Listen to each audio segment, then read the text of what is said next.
Educación con sentido. Dirigido por el padre José Víctor Orón, sacerdote y educador.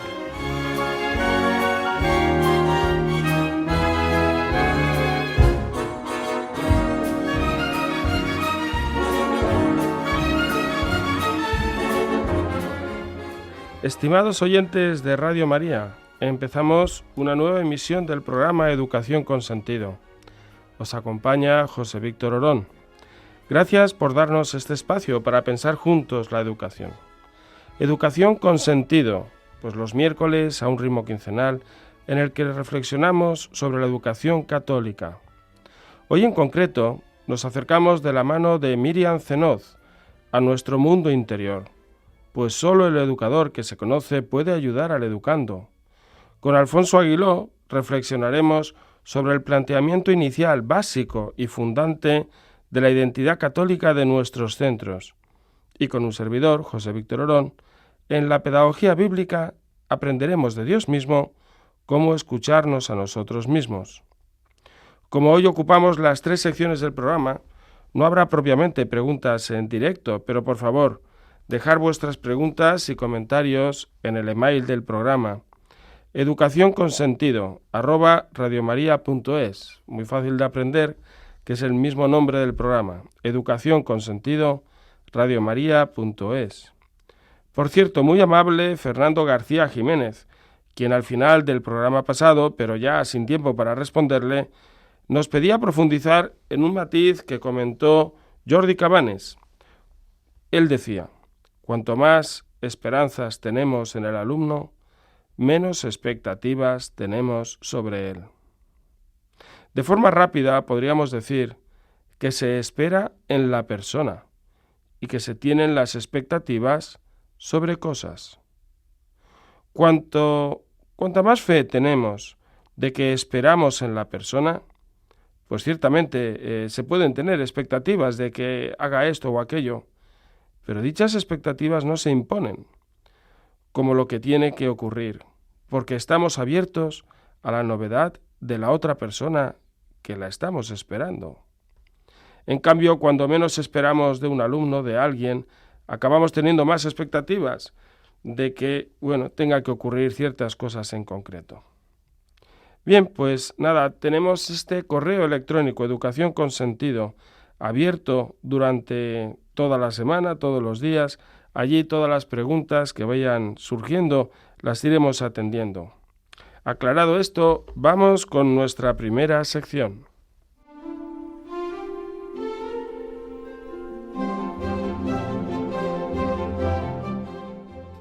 Términos educativos y emocionales.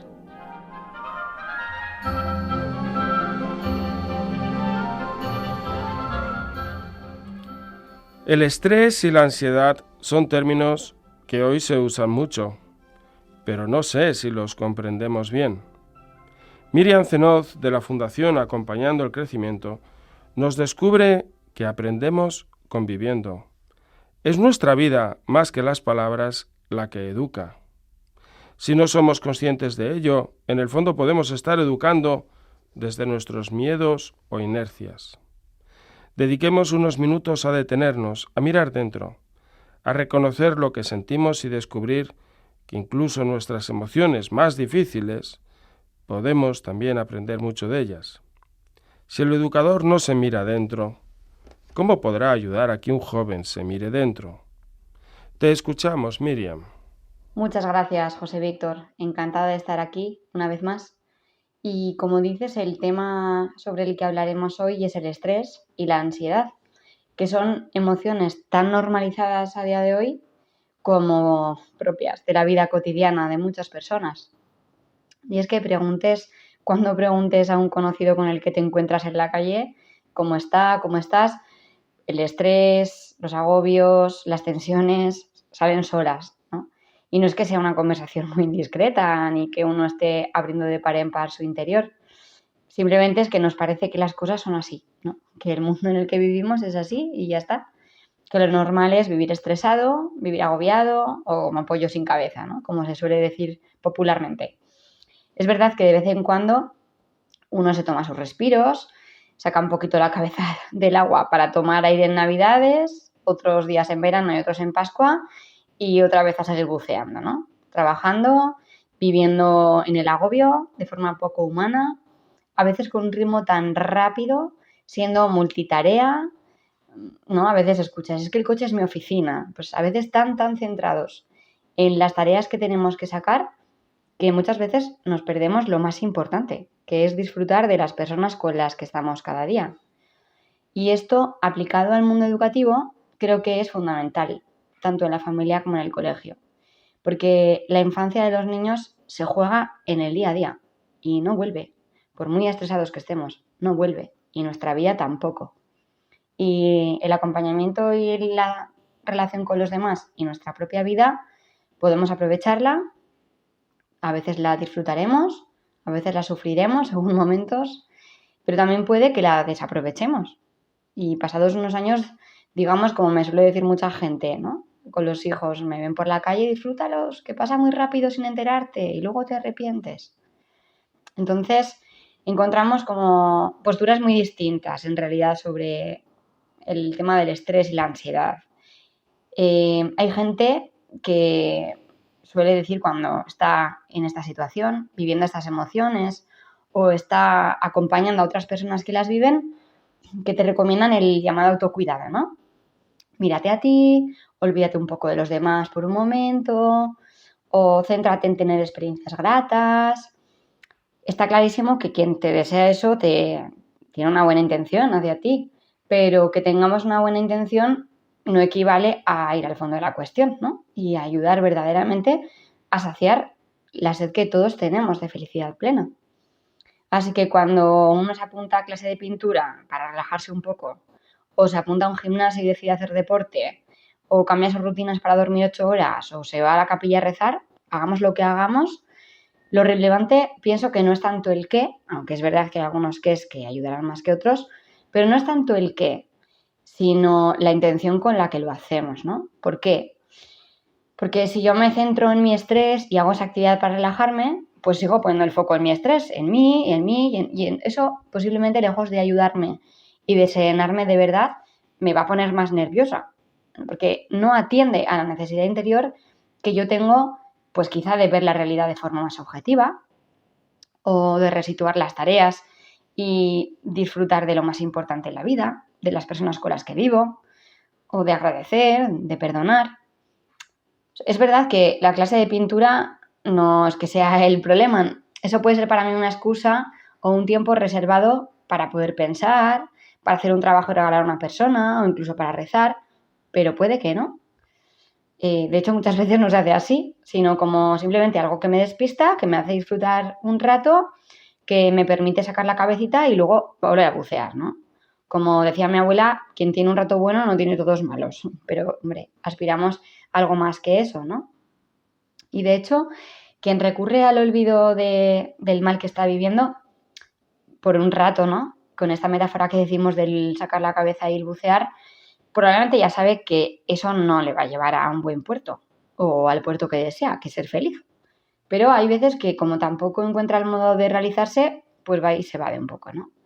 Hace unos días un amigo de la familia nos contaba que había dejado la relación con su novia, con la que llevaba mucho tiempo, y estaban ya planeando un proyecto de futuro juntos. Y estaba muy mal por la ruptura y todos en el trabajo le recomendaban pues, que hiciera deporte y sobre todo que disfrutara de dedicarse a sí mismo un tiempo, que se olvidara de todo lo que había pasado y que se bajara una aplicación para conocer a otras chicas y así pues relajarse y olvidarse de esa historia. Y entonces otro compañero que estaba escuchando todo y viendo el absurdo de todas estas bien intencionadas recomendaciones, le pregunta, oye, ¿y por qué no te apuntas a voluntariado? No sé, algo que te vaya, con lo que te puedas sentir cómodo, pero que sea un rato de salir un poco de ti mismo y de ver a otras personas. O sea, en el fondo le quería decir, es verdad que tú sufres, eso nadie lo niega, pero también otros sufren. Y ver el sufrimiento de otros, la historia de otros, quizá eso te ayude a ver más allá de tu situación, incluso a mirarla con otros ojos, a ver más que el agobio en el que estás metido, ¿no? Claro, todos aquí se quedaron perplejos. Nuestro amigo le dijo que es verdad, que tenía razón, pero que se veía tan lejos de hacerlo que es que no sabía ni por dónde empezar. O sea, se veía tan lejos del servicio, de hacer algo gratuito, de hacer algo por los demás, y vamos, que esto lo vivimos constantemente. Tampoco queremos ser ingenuos diciendo que todo el mundo se ponga a hacer voluntariados o se plantee proyectos alejados de la realidad que no vaya a cumplir. No, no es eso lo que queremos.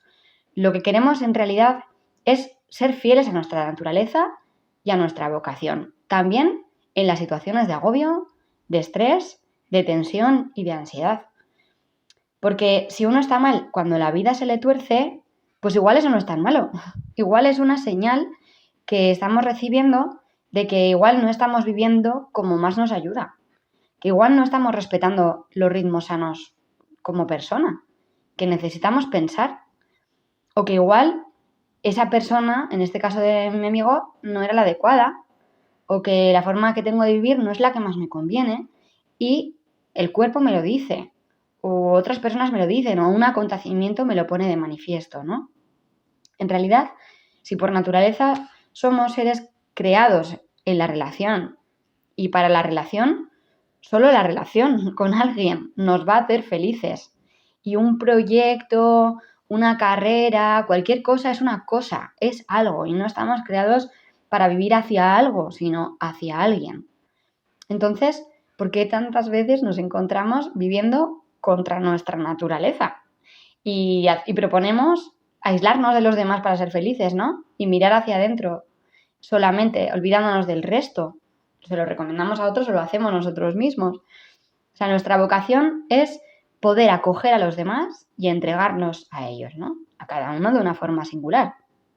Pues a los amigos me entregaré y a él les acogeré de una manera, a los hijos de otra, a los vecinos de otra, a los padres de otra, al marido o a la mujer de otra. O sea, amar a todos, aunque de formas distintas, ¿no? Y cuando no estamos amando o no lo estamos haciendo como conviene, a mí me suele ayudar esta frase de que no hay temor en el amor, pues uno se encuentra con temor, con muchos miedos, con agobios, exigencias. Cuando esto nos pasa, pues se nos encienden señales de alarma que nos avisan. O sea, que lejos de ser un problema, un malestar que haya que rectificar y cambiar y eliminar en ese momento, es una buena señal que nos ayuda a responder, a no tirar en inercia y seguir haciéndose daño uno, sino a poder pensar y también a la luz de la oración y poder cambiar de rumbo. O sea, sería poco avispado apagar el piloto que se ha encendido avisando de una avería, ¿no? Porque si no hay luz de alarma, tampoco podríamos arreglar el problema que ha hecho encender esa luz de alarma.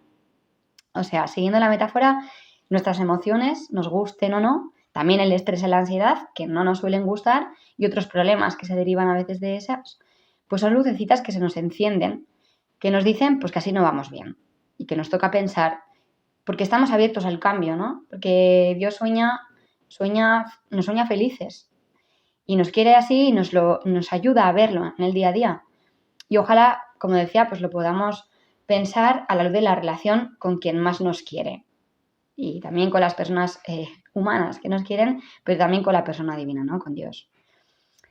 O sea que estamos viendo que el estrés en sí no es algo malo, porque cuando uno tiene tensión es verdad que rinde más, está más concentrado, realiza su trabajo con más dedicación y esto sirve tanto para los mayores como para los pequeños y en cualquier ámbito, en el trabajo, en la familia.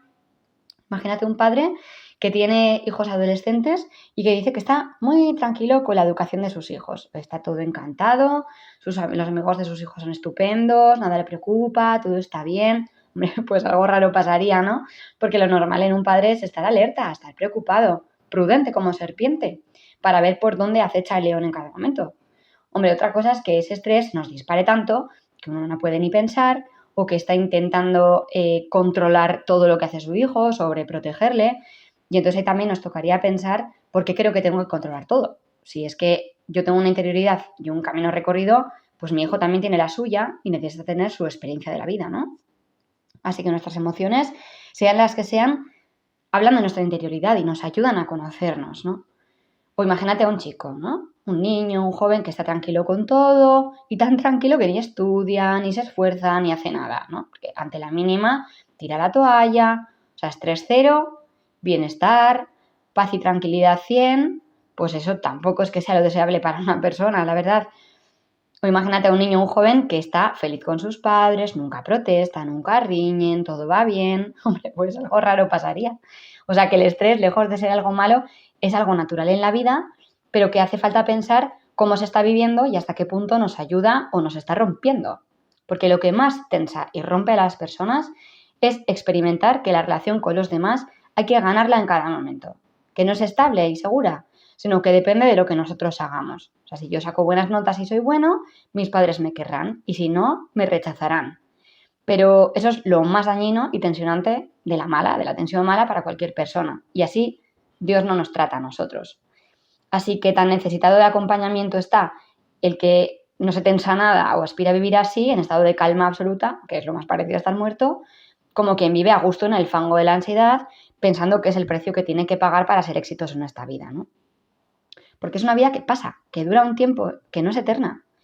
Porque en la eterna no hacen falta tantos esfuerzos y precisamente creo que esta consideración nos puede ayudar. O sea, si yo cada día pienso que me puedo morir, que me voy a morir, eso me ayudará a vivir, a sacarle chispas a la vida. Como el que tiene una enfermedad que afecta a sus piernas, cada vez que se va a dar un paseo por el campo, sabe que ese puede ser de los últimos, lo exprime el doble. Pues lo mismo con la vida, ¿no? Y no me refiero a ser un agorero, un pesimista, ni a vivir angustiado con la propia muerte, sino a tomar conciencia de la vida y verla con perspectiva, con realismo. Así que sin negar que el estrés moderado nos ayude en muchos momentos, hoy me gustaría poder abrir interrogantes en este tema de la ansiedad, ¿no? Que muchas veces es cercana a situaciones de depresión, tanto en niños como en jóvenes, como en mayores. O sea, tenemos la experiencia de que mirar hacia el propio ombligo pues no suele ser la mejor solución cuando somos seres creados en el encuentro y para el encuentro.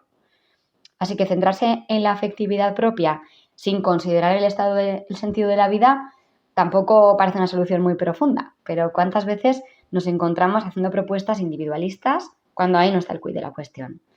O sea, quizá este amigo que os contaba, el que le dejó la novia y su vida se ha puesto patas arriba, o cualquier persona que está sufriendo, necesitamos abrir el foco de la situación, sabernos queridos incondicionalmente por alguien, en mayúscula y en minúscula, y eso creo que es el mayor motor para que uno viva con esperanza y afronte las dificultades que se presentan.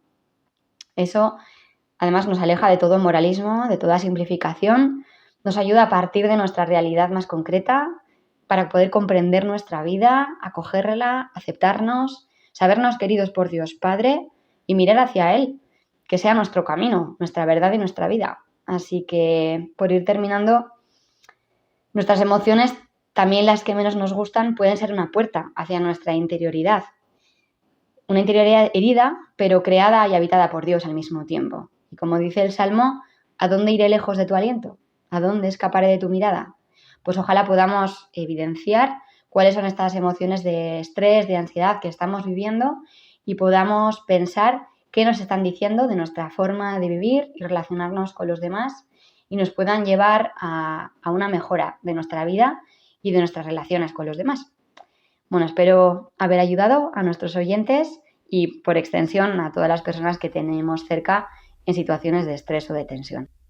Pues muchas gracias, Miriam, porque la verdad es que ante el estrés, pues como lo que parece que surge rápido es ese susto que hace que las personas se pongan en retirada, igual esa retirada así un poco precipitada está evitando que nos atrevamos a hacernos ciertas preguntas.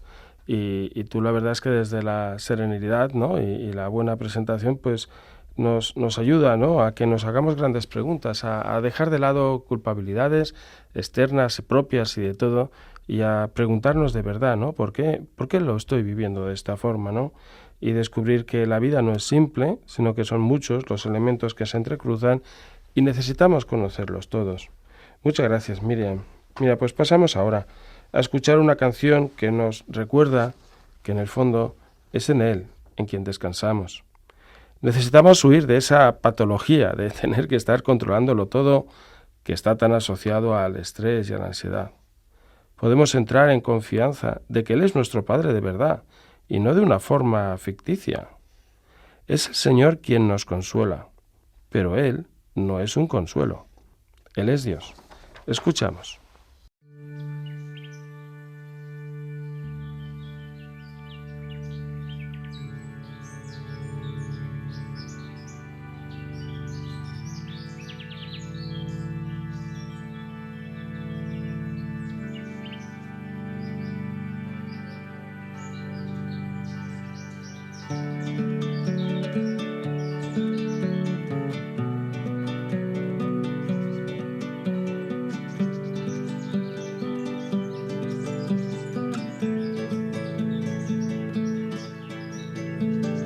Sondeas y me conoces, cuando me siento me levanto, de lejos penetras mis pensamientos, distingues mi camino y mi descanso, todas mis sendas te son familiares, conoces mis palabras,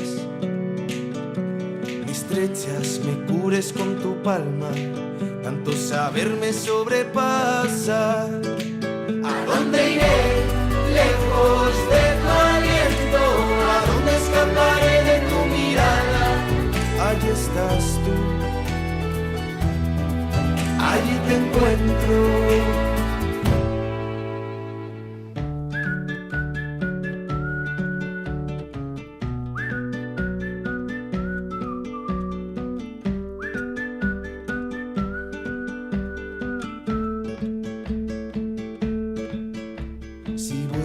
Al margen de la aurora, si migro hasta el confín del mar, allí me alcanzará tu mano izquierda o tu derecha me agarrará. Mas si digo que al menos la tiniebla me encubra, que la luz se haga noche en torno a mí, la noche es clara como el día, la tiniebla no es oscura para ti. Tú has creado mis entrañas, en el seno materno me tejiste, te doy gracias.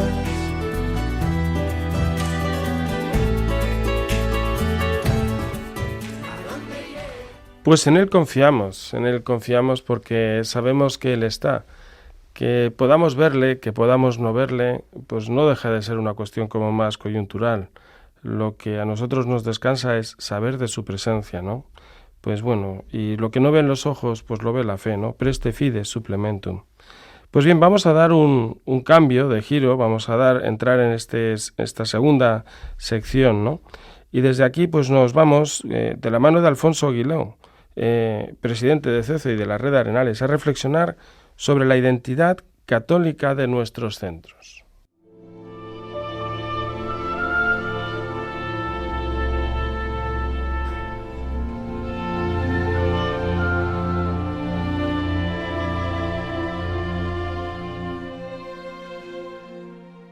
Identidad católica de la escuela.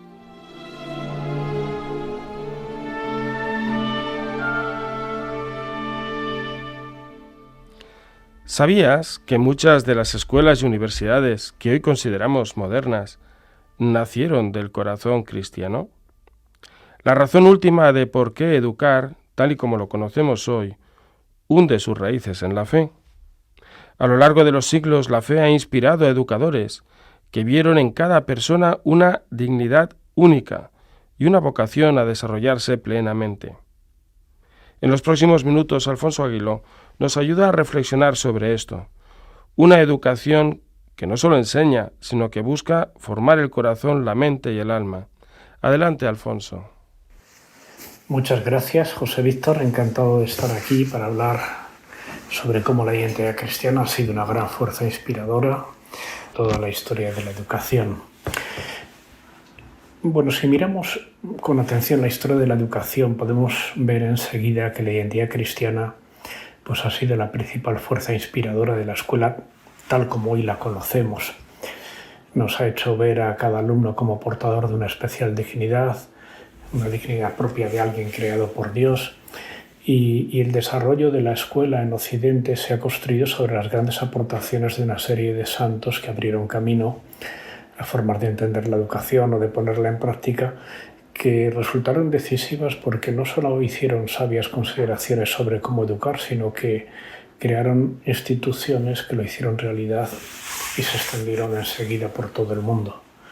O sea que la educación no nació por un empeño o por una idea de la universidad o de grandes pedagogos, sino que la escuela nació con un profundo sentido de misión y de servicio y estaba fundamentado en eso, en el descubrimiento de Dios en el otro, en querer a todos, en, diríamos, un compromiso personal con los demás, en una idea de que tenía que ser una labor transformadora de la persona y de la sociedad y fue un desarrollo y un crecimiento con una enorme pluralidad y con una enorme creatividad y con una gran innovación. Y desde luego la pedagogía se desarrolló a lo largo de esos siglos, pues sobre todo gracias a la experiencia de esas personas que hicieron grandes aportaciones dentro de esa manera singular de entender a la persona. Y por contar un poco más este proceso, creo que el principal iniciador de la escuela, tal como hoy la conocemos, fue San Ignacio de Loyola, que ya desde el principio, desde los comienzos, desde el año 1522, en aquellas reflexiones que dejó recogidas, ¿no?, en el río Cardener, en Manresa, que empezó a ver todo con ojos nuevos, toda la realidad atravesada por la corriente del amor, todo habitado por la ternura y la cercanía de Dios, con esa idea de fondo de generosidad libre, ¿no?, que tiende la mano para querer a cada niño como un ser amado por Dios y buscando una comunicación directa al corazón humano. Bueno, todo aquello hizo que la Compañía de Jesús pues pusiera en marcha las primeras escuelas en torno al año 1540 y que al acabar el siglo pues había ya un número alto de escuelas y ya desarrollaron las Ratio Institutiones, que fue como la concreción del modo de educar que los jesuitas establecieron y que tuvo una importancia enorme luego a lo largo de toda la historia de la educación. Y precisamente a final del siglo, en el año 1597, hubo otro punto muy decisivo, porque con ocasión de que se desbordó el Tíber y hubo unas grandes inundaciones en Roma con más de 2.000 muertos, pues José de Calassanz pues tuvo que multiplicarse atendiendo a los afectados y quedó muy impresionado al ver a miles de niños pobres sin escuela y empezó en una sacristía del Trastevere la primera escuela gratuita de Europa, lo que con el tiempo sería la escuela pública, porque fue el inventor de la escuela abierta a todos y a todos, preferiblemente a los pobres y además de cualquier religión, las escuelas pías, basadas, como explicaba su fundador, en entender al niño como imagen de Dios y por eso ese principio de igualdad de todos, viendo al maestro como un cooperador de la verdad que lucha por disipar las tinieblas de la ignorancia, que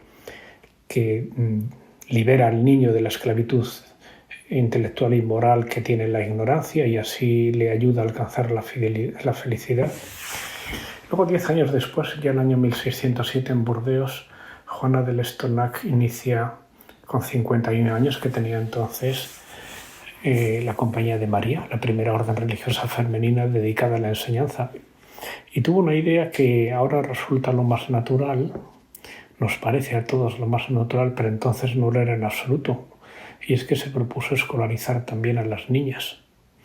Y eso supuso un enorme avance para la dignificación de la mujer, que hasta entonces pues había estado completamente excluida de la educación formal. Nadie lo había pensado hasta ese momento.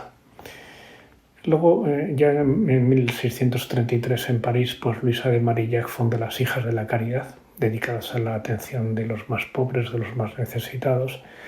Y aquel ideal de servicio pues tuvo también una gran importancia y hizo que esa institución se extendiera muy pronto y con el tiempo pues fue la institución femenina con más escuelas en todo el mundo. Luego se podría hablar de San Juan Bautista de la Salle, que también pues empezó ayudando a un amigo suyo, pasó una escuela gratuita y y aquella experiencia pues le sirvió para pensar que tenía que dedicar el resto de su vida a fundar una institución que se dedicara a crear nuevas escuelas, y fundó los Hermanos de las Escuelas Cristianas y Colegios de la Salle, pues ahí en todo el mundo. Es una de las instituciones también más extendidas, con esa idea del sentido de fraternidad, de cómo potencia el crecimiento de las personas, cómo ayuda a encontrar sentido de la vida, cómo genera lazos de afecto y de ayuda, bueno, pues que resultaron muy importantes. Podemos hablar después de Marcelino Champagnat, ya en 1816, era un sacerdote joven, recién ordenado, pues que acudió a una aldea y asistió en su lecho de muerte a un chico muy joven que tenía 16 años y nunca había oído hablar de Dios, y aquel joven sacerdote quedó muy impresionado y bueno, pensó que había muchos miles de jóvenes en la misma situación, que por falta de maestros pues no conocían a Dios y no tenían instrucción, y gracias a aquel encuentro nació la Congregación de los Hermanos Maristas, que pues hoy ya tienen casi 1000 colegios en todo el mundo. Y de aquel mismo año, y también en Francia, pues está Guillermo Chaminade, que también junto con Adela de Bath pues funda en Burdeos el Instituto María Inmaculada y la Congregación Marianista, también extendidísima por todo el mundo. Bueno, una historia que se repite constantemente con múltiples protagonistas. Por ejemplo, pocos años después, en 1859, en Turín surge el sistema salesiano, una respuesta visionaria de Juan Bosco, que trabajando con chicos en situaciones extremas, y que poco después se completa con la fundación de las Hijas de María Auxiliadora, las Hermanas Salesianas, también una institución extendida por todo el mundo. Luego también fueron los primeros en pensar en atender. La Iglesia fue la primera que pensó en atender a las personas con necesidades especiales, diríamos ahora, ¿no? Con discapacidades, o a las personas en situaciones de vulnerabilidad, ¿no? Por ejemplo, Santa María Micaela, en 1844, que acude en Madrid al Hospital San Juan de Dios, donde están las prostitutas que caían enfermas y que quedaban abandonadas, y también queda muy impresionada y funda la Congregación de las Adoratrices, dedicadas desde entonces a servir a mujeres en contextos de prostitución y situaciones de violencia, de vulnerabilidad, y tiene también hoy una gran red internacional de colegios.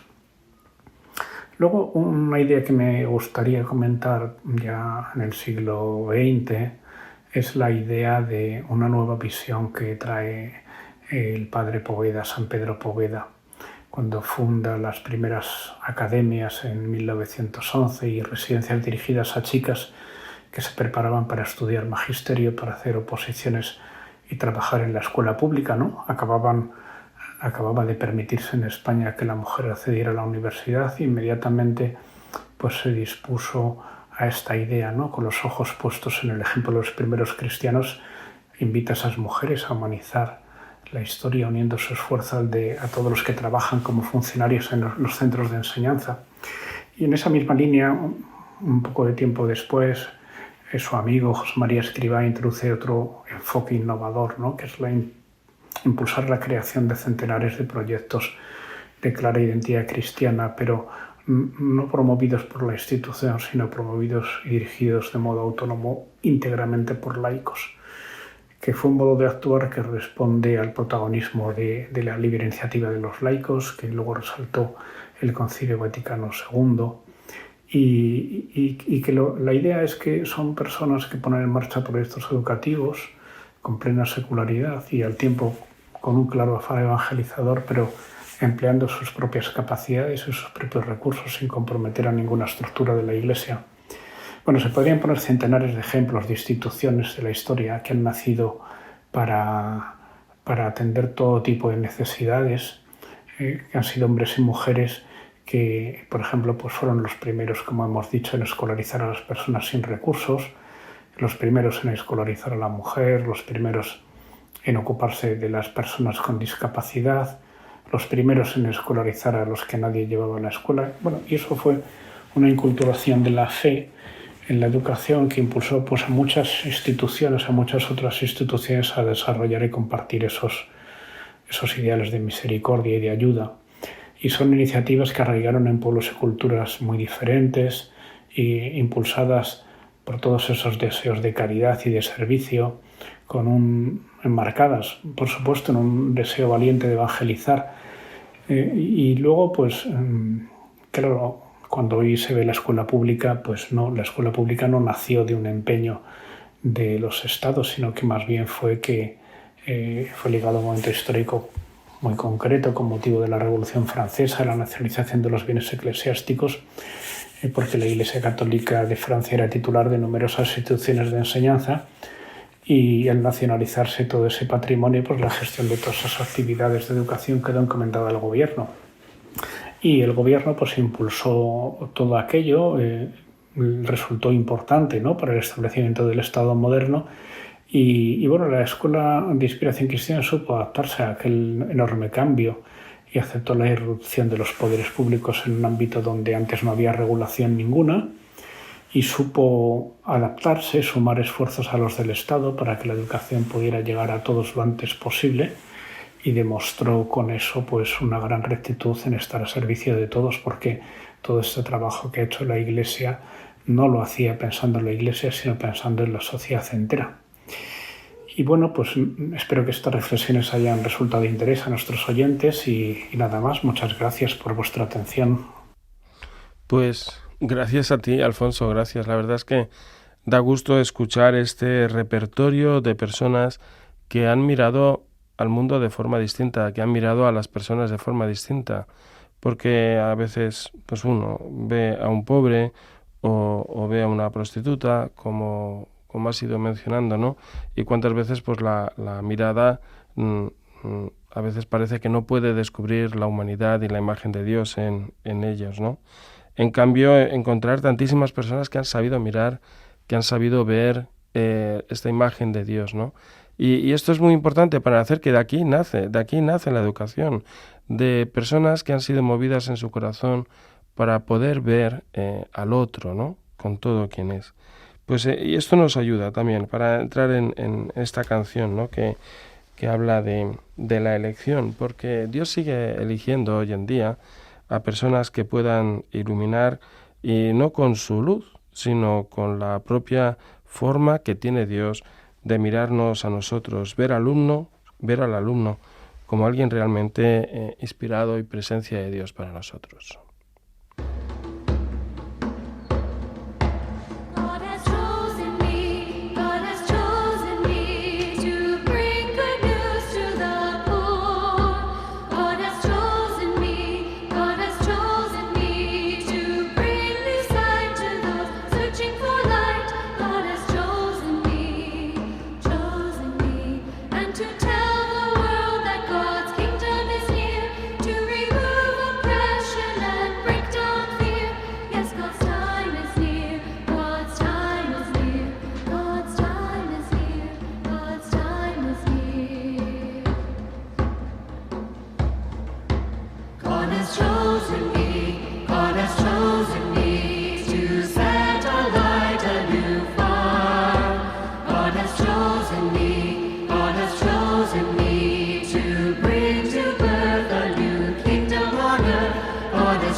God is calling me, God is calling me, in all whose cry is unheard.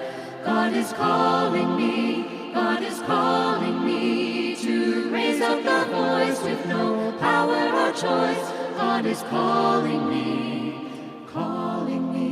and to tell the world that God's kingdom is near, to remove oppression and break down fear.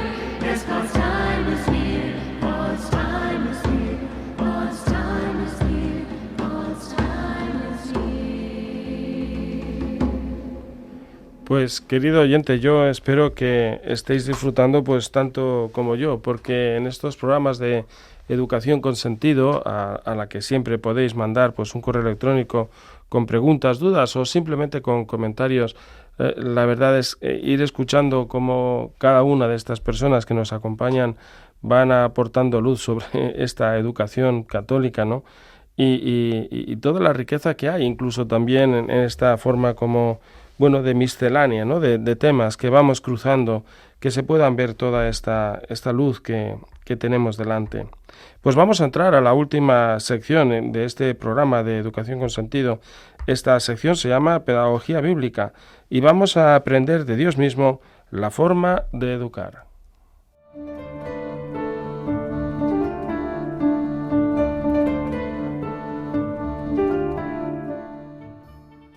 Pedagogía Bíblica.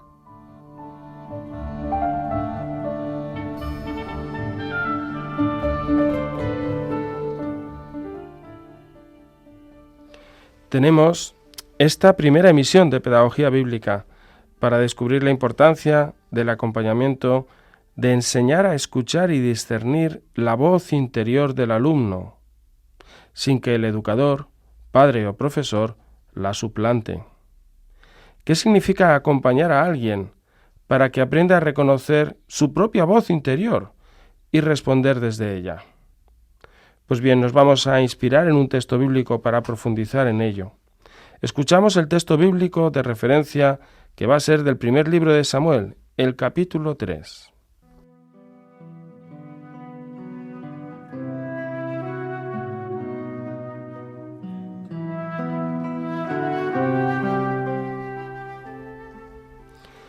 El joven Samuel servía al Señor en presencia de Elí. La palabra del Señor era rara en aquellos días y las visiones no eran frecuentes. Una noche estaba acostado Elí en su habitación y sus ojos comenzaban a apagarse y no podía ver. La lámpara de Dios todavía no se había apagado y Samuel estaba acostado en el templo del Señor donde estaba el arca de Dios. El Señor llamó a Samuel y él respondió: «Aquí estoy». Corrió a donde estaba Elí y dijo: «Aquí estoy porque me has llamado». Él respondió: «No te he llamado. Vuelve a acostarte». Samuel fue y se acostó. Pero el Señor lo llamó otra vez: «Samuel». Samuel se levantó, fue a Elí y dijo: «Aquí estoy porque me has llamado». Él respondió: «No te he llamado, hijo mío. Vuelve a acostarte». Samuel no conocía aún la voz del Señor, ni se le había revelado la palabra del Señor. El Señor llamó por tercera vez a Samuel. Él se levantó, fue a Elí y dijo: «Aquí estoy, porque me has llamado». Entonces comprendió Elí que era el Señor quien llamaba al joven. Y dijo Elí a Samuel: «Ve, acuéstate, y si te llama de nuevo, dirás: Habla, Señor, que tu siervo escucha». Samuel fue y se acostó en su sitio. El Señor se presentó y llamó como antes: «Samuel, Samuel». Y Samuel respondió: «Habla, Señor, que tu siervo escucha».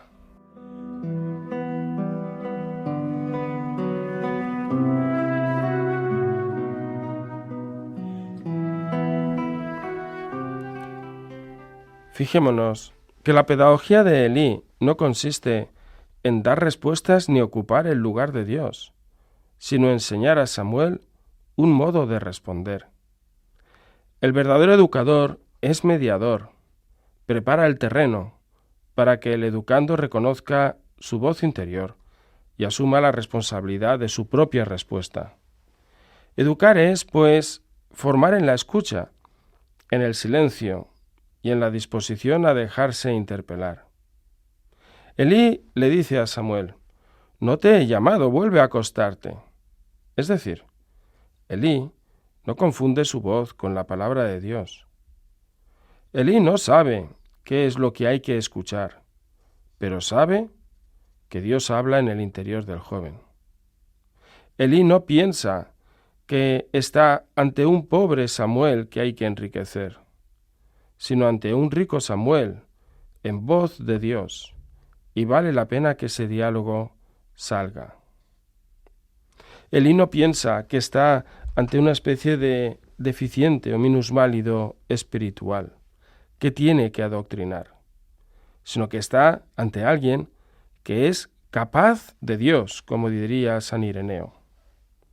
Esto nos recuerda la advertencia que tenía San Ignacio a las personas que dirigían los ejercicios espirituales, que les dice que no gasten mucha palabra diciendo, hablando y hablando, sino que de verdad que dejen al Criador con su criatura, que el diálogo es posible y cierto.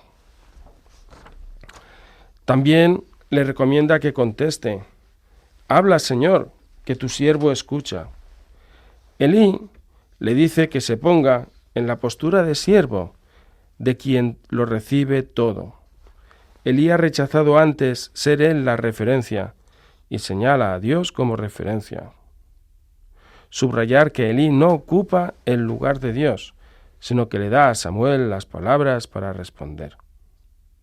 Elí conoce a Dios, pero no busca que Samuel se ajuste a lo que él cree sobre Dios.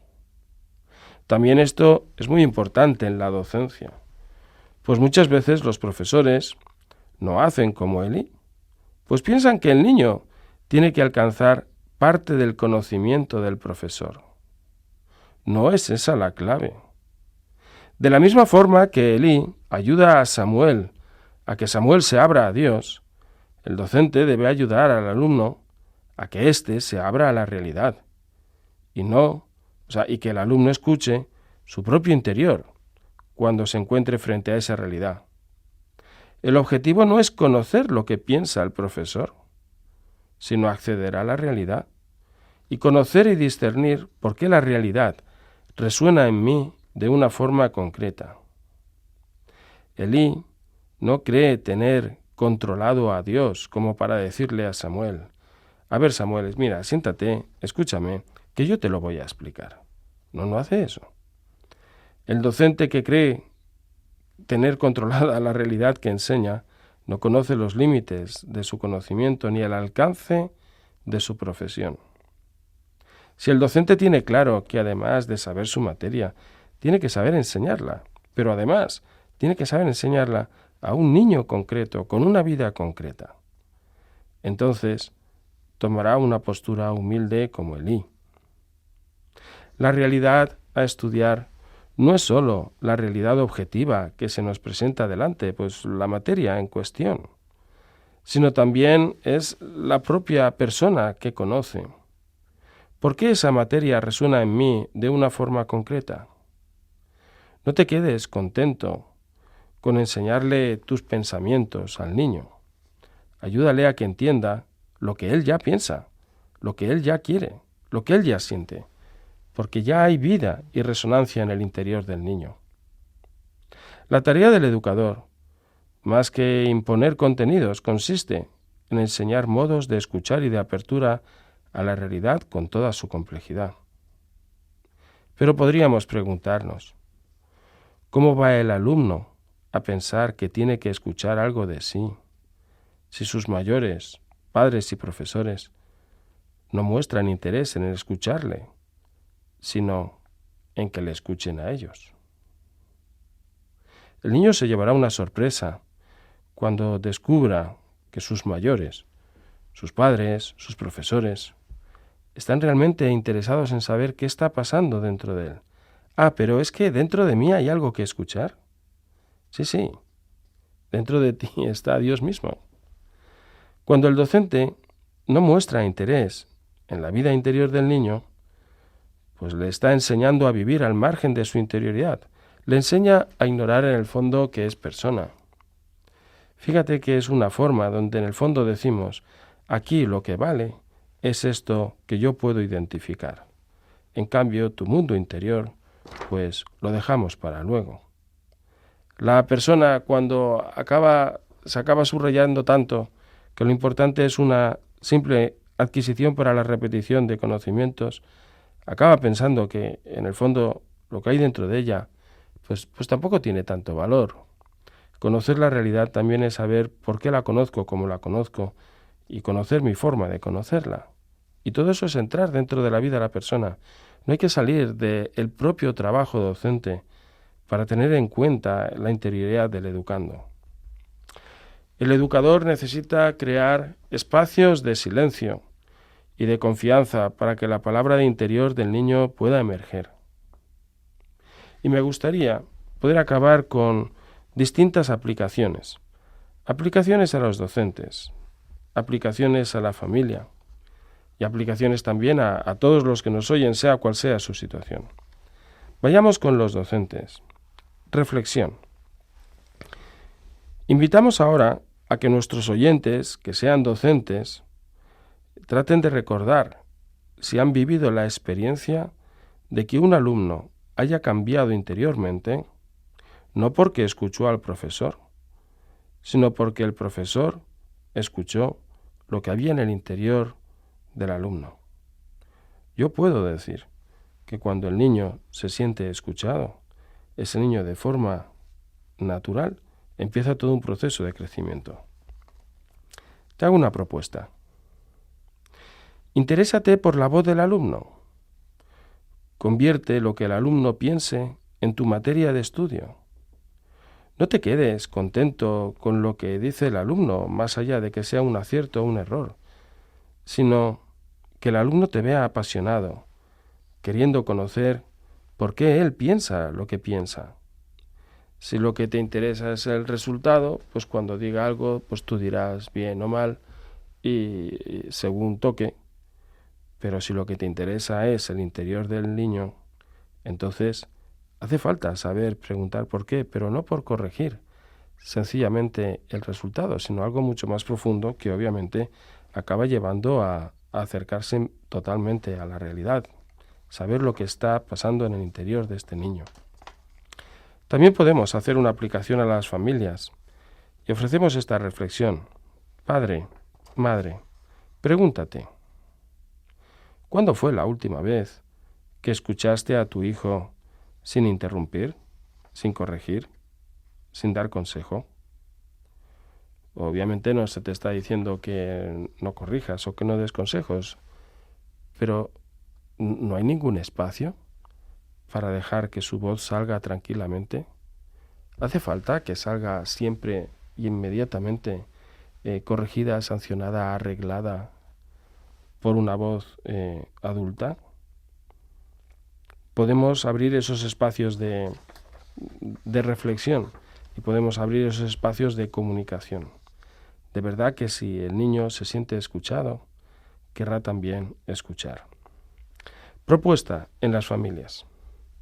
Establece en casa un pequeño ritual. Es difícil ya a veces hasta que las familias coman o cenen juntas, ¿no? Casi es más fácil cenar.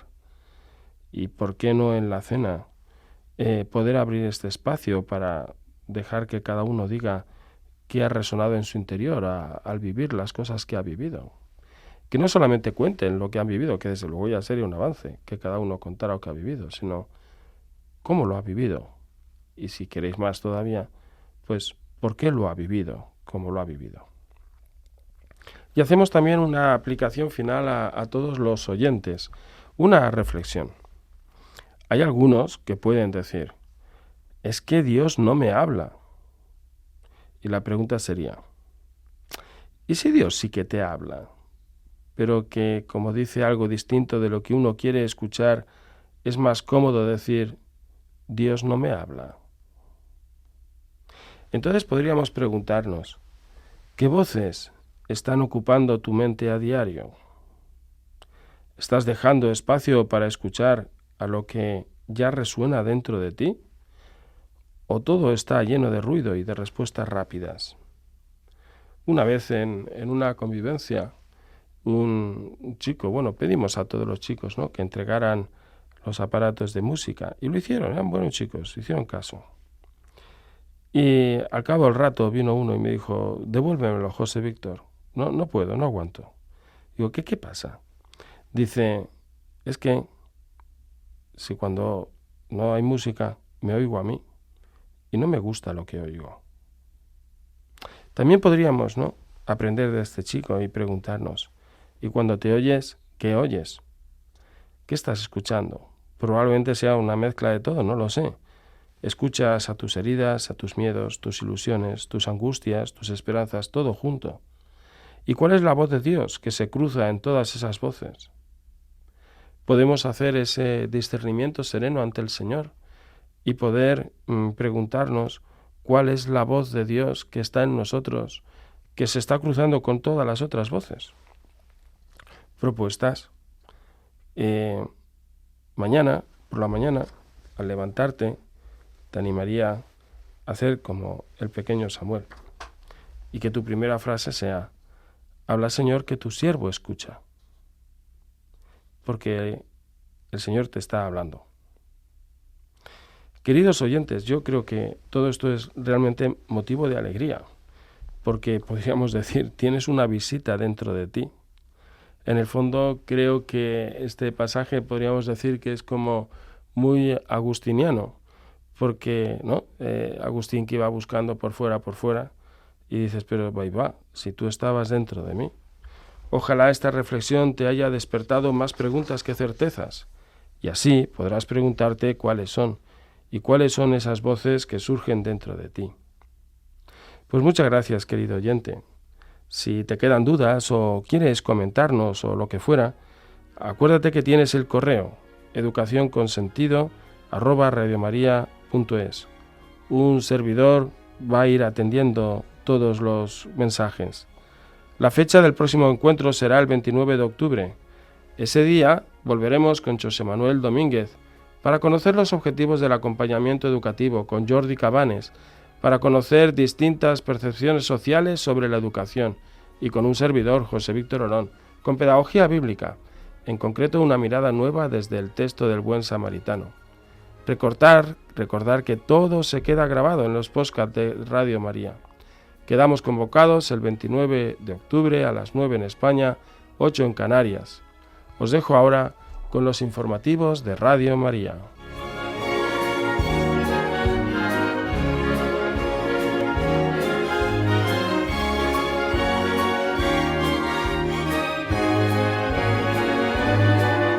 Educación con sentido.